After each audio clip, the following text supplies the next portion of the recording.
Today we're going to finish up our Proverbs series, and I want this message to be a little bit of an umbrella message because I think this passage is a bit of an umbrella passage, kind of enveloping everything we've been talking about as AJ preached last week and Travis the week before and Drew the week before as we've been going through these chapters in Proverbs.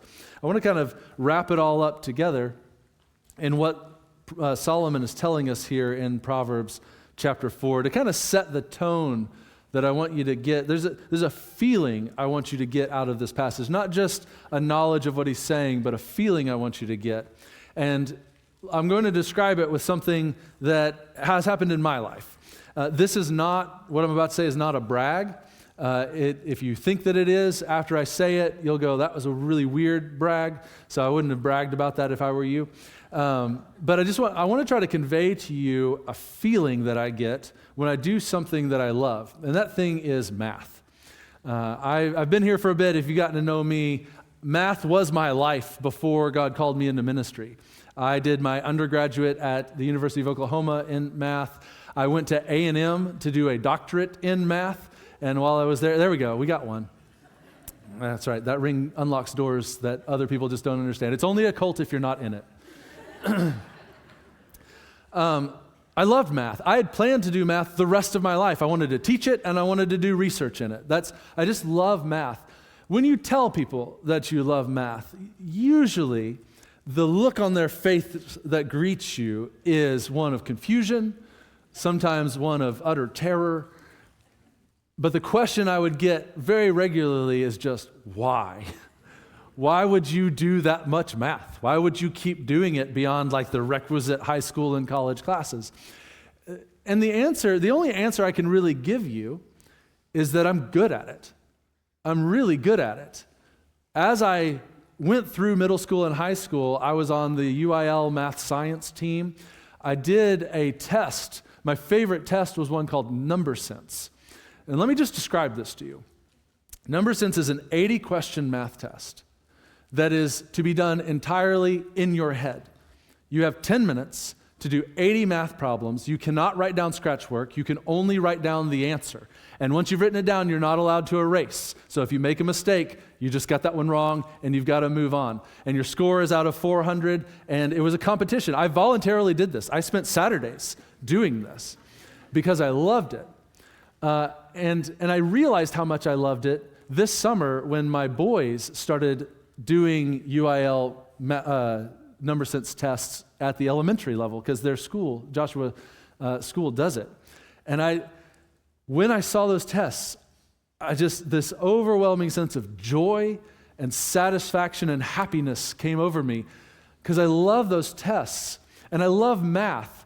It's because I am very confident if you put a math problem in front of me, I can solve it.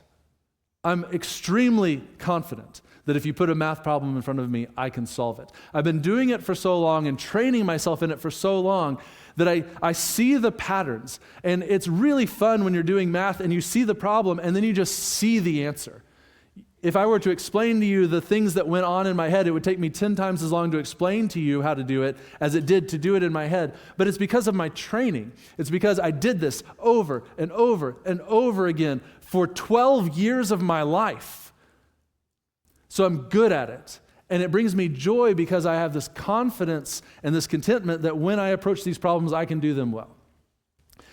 I would bet that there's something in your life that's like that. There's something in your life where you have become either an expert or sort of the amateur expert in it. You're really, really good at it. I think about the musicians who are up here this morning. Travis is leading, and he's just rocking away on his guitar. You know what would terrify me? If he handed me that guitar and his chord sheet and said, play. Why? I don't know how. I've never played the guitar. I can play the saxophone. That's fine. But if you handed me a guitar, I would be terrified. I don't know what to do. I don't know what the symbols on this page mean. I have no clue how to do it. The other thing that terrifies me is projects at my home. If my wife asks me, hey, can you fix the drywall here? My answer is, if you want the drywall to look like the first time I fixed drywall, I can fix the drywall for you. Otherwise, we should hire somebody who's better at this than me.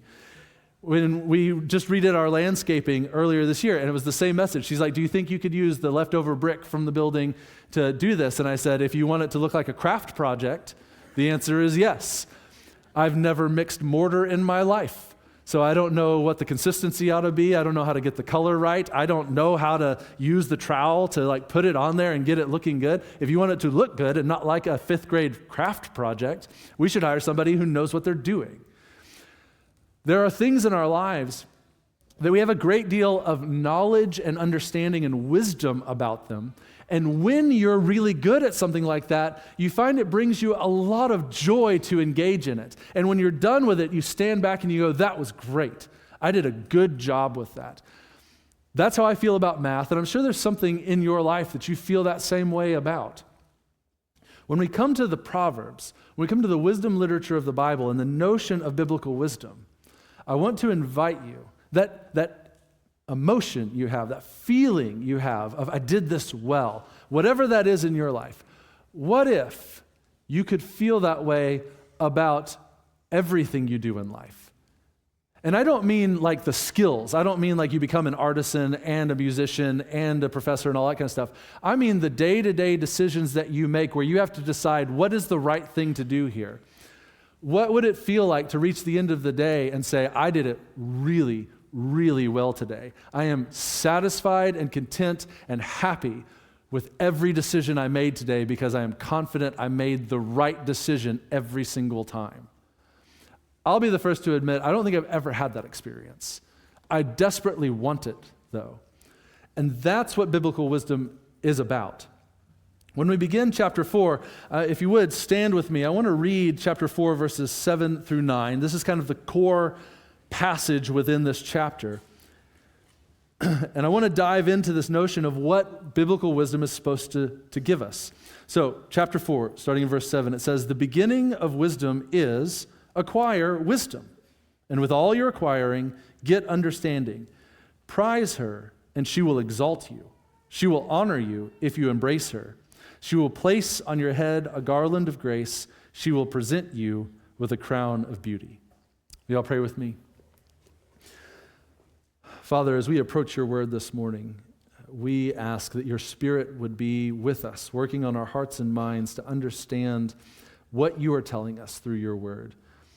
Father, we have a heart that desires to obey you, and to demonstrate the glory and goodness that is your nature and your being to the world around us. And I pray that you would give us, as we seek wisdom, give us that understanding on how to live according to your word so that we can be content and joyful and happy with our lives. Speak through me this morning so that your word is the focal point and not anything else that we do this morning. It's in Christ's name we pray. Amen. Y'all can have a seat. Kind of the main point I want you to get out of today is that growing in biblical wisdom makes us content and joyful because it trains us in the discernment necessary to live life well. That's what biblical wisdom literature is all about. Wisdom is the skill of living life well. I don't think any of us would say, I hope I don't live life well. I hope my life is just trash. Nobody wants that.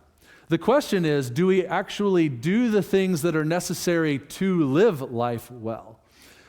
And that's what this is trying to train us in today. So growing in biblical wisdom is about training yourself in the discernment necessary to live life well. Here's how it begins. Chapter 4, starting in verse 1. "Hear, O son, the instruction of a father, and give attention that you may gain understanding. For I give you sound teaching. Do not abandon my instruction. When I was a son to my father, tender and the only son in the sight of my mother, then he taught me and said to me, let your heart hold fast my words. Keep my commandments and live. Acquire wisdom. Acquire understanding. Do not forget nor turn away from the words of my mouth. Don't forget her, or don't forsake her, and she will guard you. Love her, and she will watch over you. The beginning of wisdom is acquire wisdom, and with all your acquiring, get understanding. Prize her, and she will exalt you. She will honor you if you embrace her. She will place on your head a garland of grace. She will present you with a crown of beauty." Now, the first thing we've got to ask as we dive into a passage. This is all about wisdom, and you want to get wisdom. You want to acquire wisdom. And if you're like me, your first question is, yeah, that's awesome. What is wisdom? It's just this word that we throw out there. You're like, yeah, get it. Oh, well, of course, I want to get wisdom. Wisdom's a positive word. But what is it, biblically speaking? And as we've walked through the first 4 chapters of Proverbs, being in the 4th chapter today, I hope that you've kind of gained a sense of that, but I do want to encapsulate it. What are we talking about when we talk about biblical wisdom? Really, we're talking about the ability to discern between the good and the bad. That's really all wisdom is given any circumstance in your life, given any choice that you face, can you figure out what the good thing to do versus the bad thing to do is? That's how the Bible begins, right? As God lays out the world, he lays it out in wisdom, he lays it out very orderly, he creates us, and we are supposed to rule over this cosmos that he's created. In chapter 1 of Genesis, he creates the humans and he says, you will rule over the birds of the air and the beasts of the field and the fish of the sea. You will cultivate the garden and keep it. You will do all of this stuff moving into Genesis chapter 2. And that's great. The question that we're left with, if you read Genesis 1 and 2, is how? If you read Genesis 1 and 2, those 2 chapters tell us what we are supposed to do, but they tell us nothing about how we're supposed to do it. There are no instructions given in Genesis 1 and 2. God doesn't say, here's the handbook, just follow the handbook, and you'll be able to do this. So the question comes up at the beginning of the Bible, how exactly were we supposed to do this in the first place? And the answer really is something that is implied by the fall narrative in Genesis chapter 3. When we go to Genesis chapter 3 and the serpent comes to Eve, there is this tree in the middle of the garden. Not the tree of life, but the tree of the knowledge of good and evil. Or just more generically in the Hebrew is just the knowledge of good and bad. It's tov and ra, good and bad. Now, there's nothing special in the juices of this fruit that suddenly enliven the mind. The question about the tree of good and bad is this is the one thing God set a boundary on and said, don't do this, it is bad to eat from this tree. And the question to Adam and Eve is, will they obey that and listen to it and take it into their heart that, yeah, it would be bad if we ate from this tree, so we're not going to eat from this tree, or will they not? And that's exactly where the serpent goes when he talks to Eve. He says, has God really said you can't eat from the trees? Oh no, we can eat from all of the trees. We just can't eat from this one. And the serpent says, see, that's the deal. God is holding out this knowledge from you. And if you eat from that fruit of the tree, you will be like God, knowing good and evil. The promise of the serpent is that by eating of this tree, Eve can become the kind of being who in and of herself gets to choose what is good and bad, and whatever she chooses makes it so. She doesn't have to be under God. She doesn't have to image God. She can be God herself. And one of the primary things that God gets to do that we don't is say what is good and what is bad. And that's enough for her. So she looks at the tree after the serpent's words and she sees that it's good for food and pleasing to the eyes, which is perfectly fine. Genesis 2 describes all the fruit trees that way. But the third thing that she sees is it's desirable to make a person wise. That's how it describes it. So what is wisdom? It's that ability to determine what is good and what is bad. That's what Proverbs is all about. It's trying to discern what is the good thing and what is the bad thing. That's what we are after in our lives. Most of our frustrations with ourselves are because we know there was a good thing to choose and we didn't choose it. We knew there was a right way to walk and we didn't walk that way, and now we're bearing the consequences of that. You got into a fight with somebody at work and you could have restrained yourself, but you decided, you know what, in this situation, I'm just going to let them have it. And you say everything that was on your mind, and the moment you're done, you go, that was a mistake. That was a mistake. And now I'm going to have to deal with the consequences of that mistake. Right? Or You're trying to say, what should I do? This is one I have to deal with a lot. What should I do with AI when it comes to this assignment that I've been given at school? You know, my teacher wants me to do this in my own power and writing my own stuff and not using AI to come up with a structure or to tell me what I ought to write or to write the paper for me. But you know, I'm really busy and I don't really like this anyway, and I don't see the value in it. So even though I'm not supposed to, even though it's cheating to do so, I'm just going to use AI. Who's going to catch me? What are they going to do? That's the best thing to do in this situation. These are the kinds of things. And then as students at TBC learn, we have algorithms that tell us when they've done that, and they have to bear the consequences of what they've done when they get turned into the dean of students for doing it.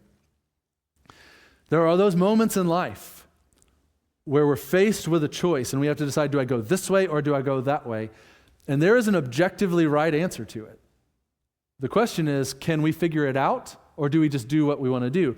And what Proverbs is trying to teach us is how to discern the right thing versus the wrong thing. So this is how it begins, right? Hear, sons, the instruction of a father, and give attention that you may gain understanding. This is a father, Solomon, telling his sons, let me pass on to you what I have learned and what has helped me, because I want you to get the benefit of that as well. I want you to live well. Now, why would Solomon think that that's important as a father to pass that on to his son? He says, because my father did that for me. No one is born wise. No one. You have to learn it. You have to be taught it. You have to experience some life to be able to discern what the right and wrong thing to do is. The same way where with math, you learn arithmetic really early on. You learn your multiplication tables, you learn division, common denominators and fractions and all that kind of stuff. I'm giving you some of you PTSD right now. Having to find those common denominators and add fractions together. But if you don't learn that stuff and you don't pay attention to it, then when the more complicated things come along, you can't do them. I thought about putting a number sense test up on the screen just so that you could see it. Because most people, when they see it, they just see a jumble. Like, no way. I see it and go, I know in every single one of those steps what to do because I learned the techniques.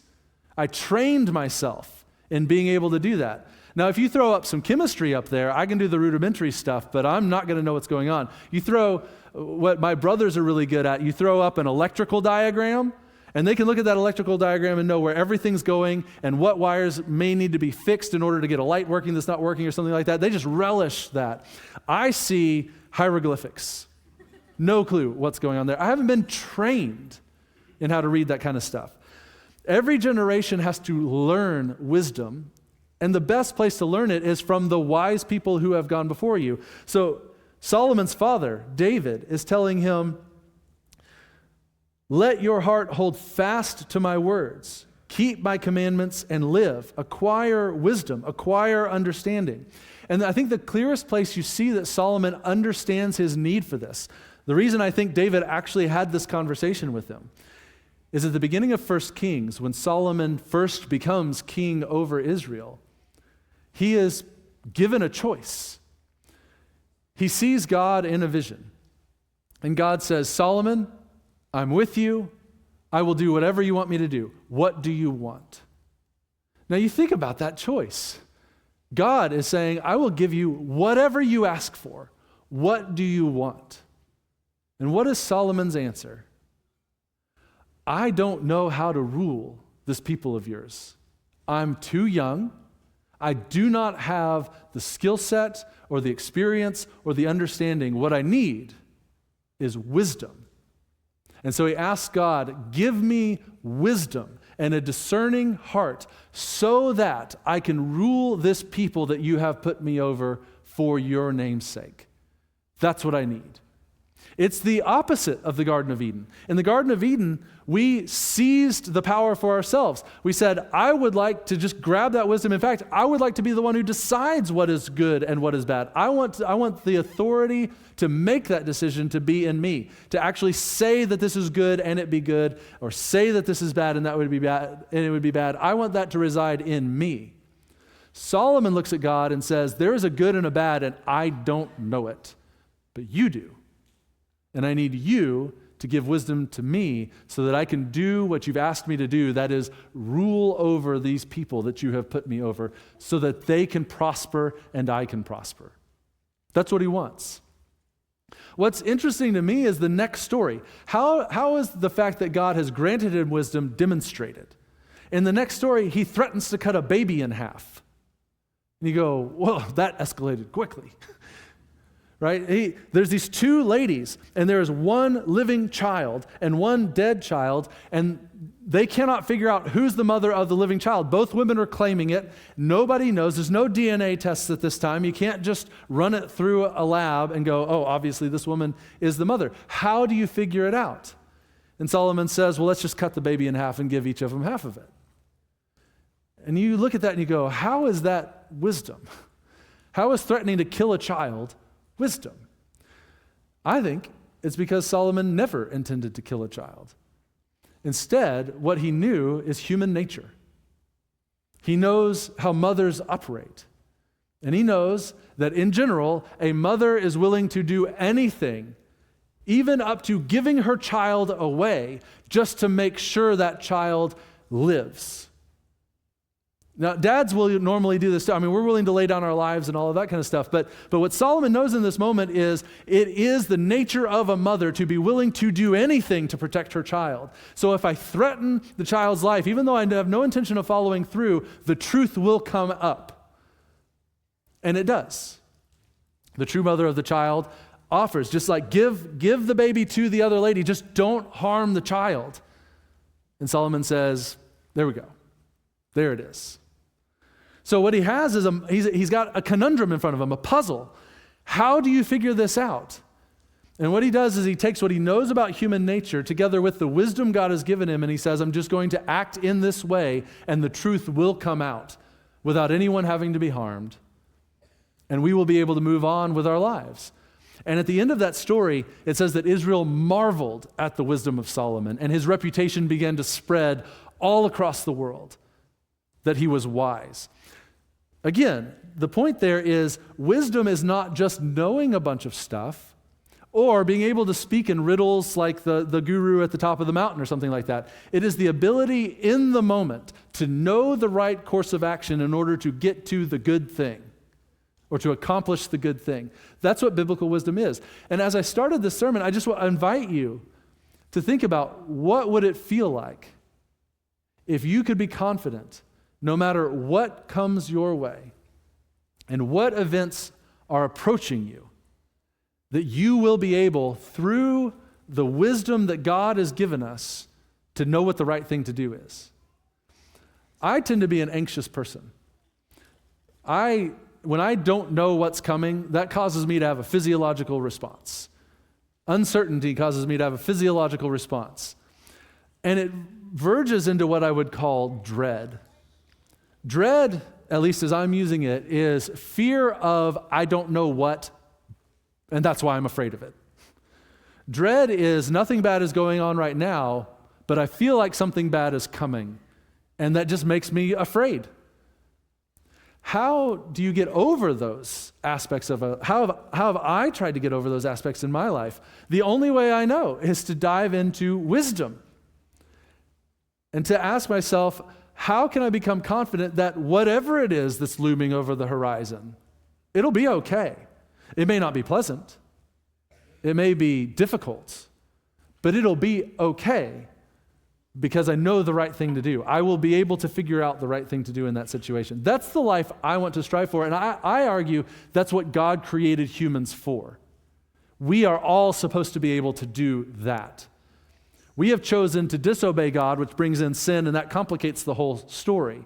But what God's trying to do through his scriptures is reintroduce us to that wisdom so that we can actually be the humans that he created us to be. So you get down to this kind of crux of the passage, verse 7. It says, the beginning of wisdom is acquire wisdom. And you might go, that's an interesting statement. It doesn't seem to say anything. How to become wise? Acquire wisdom. You're like, yeah, how do you become wealthy? Acquire wealth. If it were that easy, we'd all have millions of dollars. No, I want to, where? Where do I acquire wealth? Where do I get this from? How do I know the right things to invest in? That's what I need to know in order to be able to acquire wealth. And this is a really profound statement because, as I said, nobody is born wise. You have to acquire wisdom, and you will try to acquire it from somewhere. There will be a place that you go to try to get wisdom. The other thing that's frustrating about wisdom is that it takes time to get it. Where does Solomon say you should go? Well, he's actually already told us. If you've been with us through the last 3 sermons, what is the beginning of knowledge and wisdom according to Solomon? The fear of the Lord. It starts there. If you do not acknowledge reality as it is, beginning with the one who is real, the God who created everything, and you don't put him in the place of primacy that he belongs, you will never make progress in wisdom because you will be living in a fantasy world. You have to fear the Lord first. Okay, once I've done that, how do I get wisdom? Because becoming a Christian doesn't just import into my mind all of the wisdom. Where else do I go? Well, the commands, right? That's what he says here. Listen, hold fast to my words. Keep my commands and live.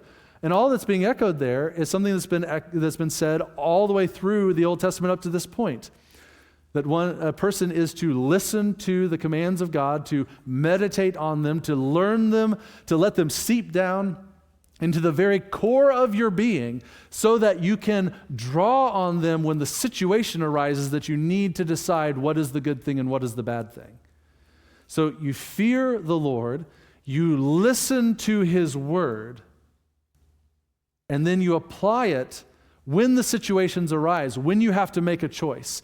And it is that connection between knowing the words and experiencing the events and connecting them that wisdom comes from. Most of the wisdom I've gained in my life is because I did it wrong the first time. It's because I made a decision and it did not turn out the way I wanted to, and I had to reflect back on that and say, why? Why did it not turn out the way I wanted? What did I do and what did I miss from the biblical perspective that tells me what I should have done in that situation so that I can draw out the principle for next time, so that next time I encounter this, I will know what the right thing to do is. Without being disparaging to youth, I think it's worth noting that our culture is very youth-driven.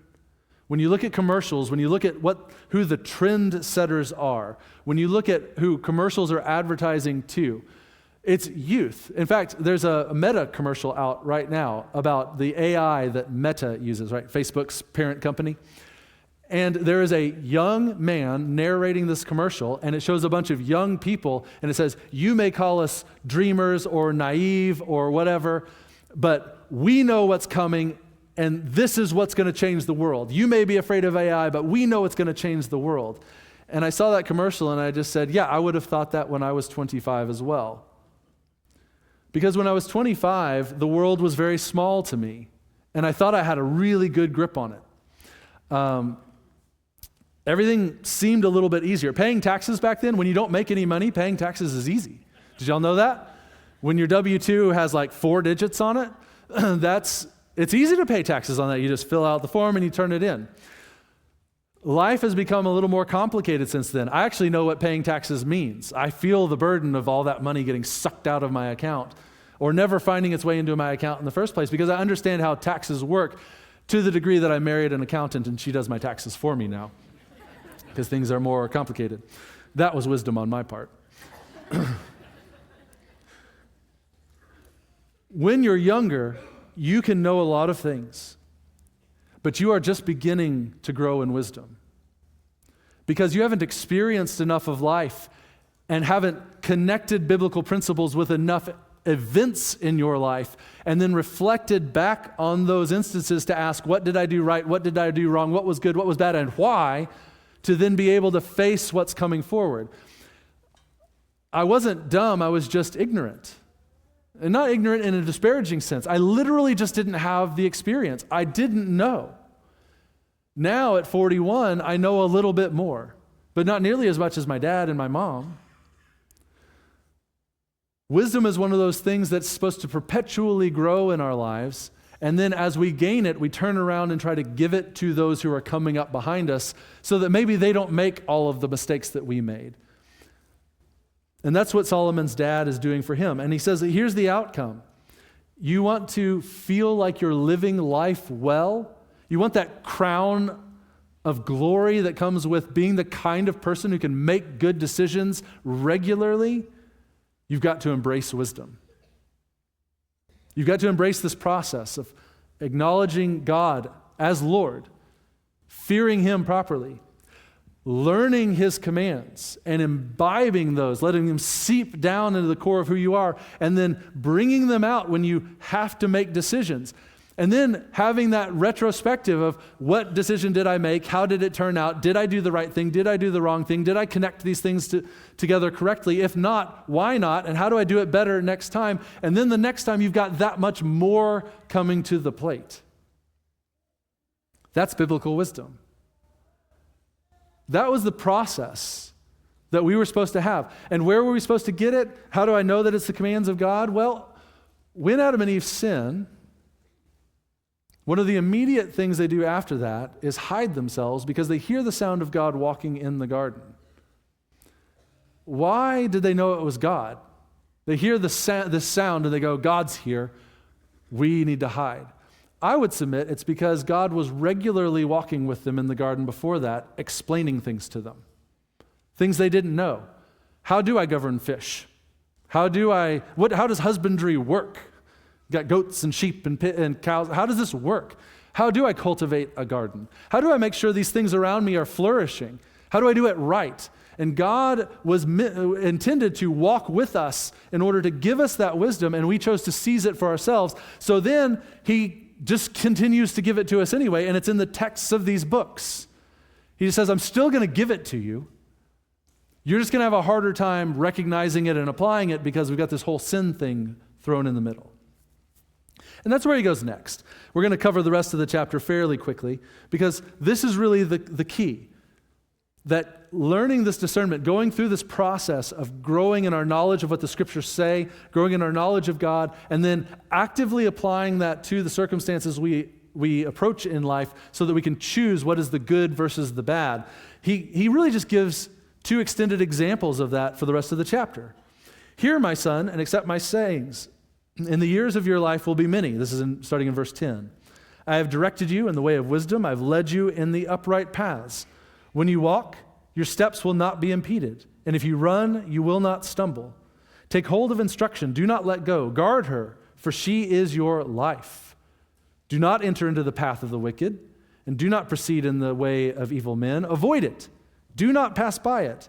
Turn away from it and pass on, for they cannot sleep unless they do evil. They're robbed of sleep unless they make someone stumble. For they eat the bread of wickedness and drink the wine of violence. But the path of the righteous is like the light of the dawn, and it shines brighter and brighter until the full day. The way of the wicked is like darkness, and they do not know over what they stumble. So the wicked here are like the fool that's the rest of Proverbs describes. But I want to submit to you, if somebody says, hey, I've got two paths for you to take, wickedness, righteousness, which one do you want? Which one would you pick? Wickedness, righteousness. I hope you're saying righteousness, right? No, I mean, this was the audience response part. Righteousness. I hope you're picking that. Nobody's like, I'll take that wickedness, please. That just sounds like the way I want to go. When wickedness is bald-faced, it's easy to deny. If somebody comes up and says, hey, I need you to help me go murder somebody, I hope everyone in this room would go, no, I prefer not to, thank you very much. I think I will go do something else with my time. But that's not how it starts. The way it starts is somebody saying, normally we would do this thing this way. But in this instance, let's just change it just a little bit because that will benefit us. And then you go, gosh, we really ought to do it this way, but I understand your reasoning, why this situation is different. Yeah, okay, we'll do it that way. And then the next day they come and go, well, since we did that, we also need to do this. Oh, okay, well, normally I wouldn't think that that's the right thing to do, but I see your reasoning. Let me follow you. And then incrementally, step by step, the way of the righteous goes this way, and you just find yourself putting the foot over here every now and again until you find yourself completely on this path before you realize what's happened, and now there's no going back. And by the way, I didn't come up with that. I stole that from C.S. Lewis. He has this excellent essay. I would invite all of y'all to read it or listen to it on Audible or something like that. It's called The Inner Ring. And that's what he says. He's standing before a crowd of students, and he says, I would venture to guess that none of you in here are scoundrels. But I would also put money on the fact that before you all die, at least two or three of you will become scoundrels. Because you will be drawn away and enticed, not by big decisions, but by lots and lots of small decisions where you choose the bad instead of the good, and slowly but surely you wander your way over into this path of wickedness, and now you can't get out.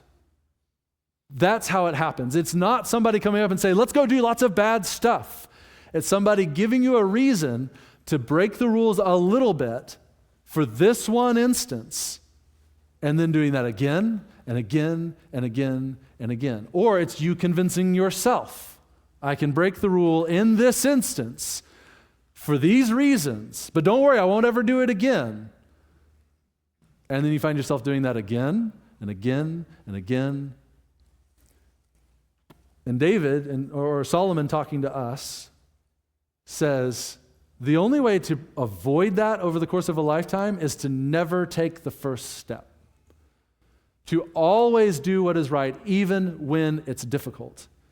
Even when it's enticing to do the other thing. To always pick what is right. And in the final section, he says, my son, give attention to my words, incline your ear to my saying. Do not let them depart from your sight. Keep them in the midst of your heart, for they are your life. I hope you feel that drumbeat. They are your life. If you are living in such a way that you are withering away inside, and I think those of you who are experiencing that know what I mean. It just every day feels like drudgery or difficulty, or like you just did one more thing wrong, and life is not going the way you want it to. Nothing's happening to your benefit, and you just feel yourself drying up and withering away inside. This is where you need to go to bring life back into yourself. It's a process you need to start today, if that's how you feel. They are your life to those who find them, and health to all their bodies. Watch over your heart with diligence. You cannot accidentally keep wisdom. You have to be attentive to it. You have to watch over your heart, or you will begin that slow fade into the realm of wickedness. Watch over your heart with all diligence, for from it flows the spring of life. Put away from you a deceitful mouth, and put devious speech far from you. Let your eyes look directly ahead. Let your gaze be fixed straight in front of you. Don't look to the right or to the left and go, well, I should go this way, but that's very enticing. Because it's not about walking this way and then doing 90 degrees and walking this way. It's what they taught us in band. If you're off by 1 degree and you march the whole field, you're 6 feet from where you ought to be by the time you get to the end of it, which means you're running into the sousaphone, and that's not good. Or if you're in the A&M band, that bass drum is going to go bam, because you're not where you're supposed to be. It's not just going a totally different direction. It's the drift. It's just that drift that takes you off from where you're supposed to be. Watch the path of your feet, and all your ways will be established. Do not turn to the right nor to the left. Turn your foot from evil instead. And so as we wrap up this series in Proverbs, I want to remind you what Jesus says at the end of his Sermon on the Mount. After he gives all of these things, and go read the Sermon on the Mount. It's tough stuff. Right? Gouge your eye out if it causes you to sin. Cut your arm off if it causes you to sin. Don't actually do that. He didn't want you to actually do that. But that's how seriously he wants you to take this stuff. Always do the right thing. When someone strikes you, let them strike you again. When they take something from you, give them even more. When they force you to do something you shouldn't have to do even more of it. All of these things. He gets to the end and he says, do you want to be wise? Then hear these words of mine and do them. If that's what you will do, you will be wise. And that means no harm will ever come to you, nothing tough will ever enter into your life, everything will be fine. No. What he says is you will be like somebody who built a house on the rock. And when the storms come and the waves beat against the house, it will stand. Jesus never promises that being wise means nothing bad happens. It's whatever comes to you in life, you will be able to do what you're supposed to do. You will be able to stand through it. Because the waves are inevitable and the storms are inevitable. And what causes anxiety and dread is knowing they're inevitable and not knowing what to do about it. Wisdom and confidence is saying the storms are coming, but when they come, I'm ready. Whatever comes my way, I have the tools to discern what is right. And as we finish, I just want to reiterate things that have been taught from chapter 1 through chapter 4. If you want to be wise, first and foremost, Christ must be Lord of your life. You have to live in reality. You cannot be wise living in a fantasy world. God is in control. He is Lord. You should honor him and fear him properly. And what the gospel tells us is that the primary or the starting point of doing that is believing in the one he sent and confessing Christ as Lord. If you have not done that and you're here this morning, I beg of you, come talk to me, talk to Travis, talk to anybody with a blue or red lanyard, and we would love to talk to you about the gospel. If you have done that, are you taking in the words of wisdom that God has given us? Are you reading this thing cover to cover because you know it is the only thing that can give you the knowledge that you can then apply to the situations in your life so that you can be wise? If the answer is no, then I would encourage you at least start attending one of our life groups and seek to find that pattern in your life. I can help you with that as well. Our church has tons of stuff to help you do that. And then finally, are you actually applying these things in the situations?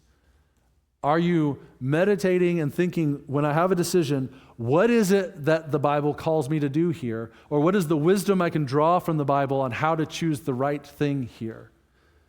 And when things don't go well, are you reflecting back and going, why didn't they go well? What did I miss? So that next time I can do better. That's the goal, because the Bible and biblical wisdom want us to live joyful, contented lives. Not lives without trials, not lives without trouble, not lives where everything is easy, but lives that despite all of that are joyful and contented because we know that we are the humans that God created us to be. That's what biblical wisdom wants for us. Will you all pray with me?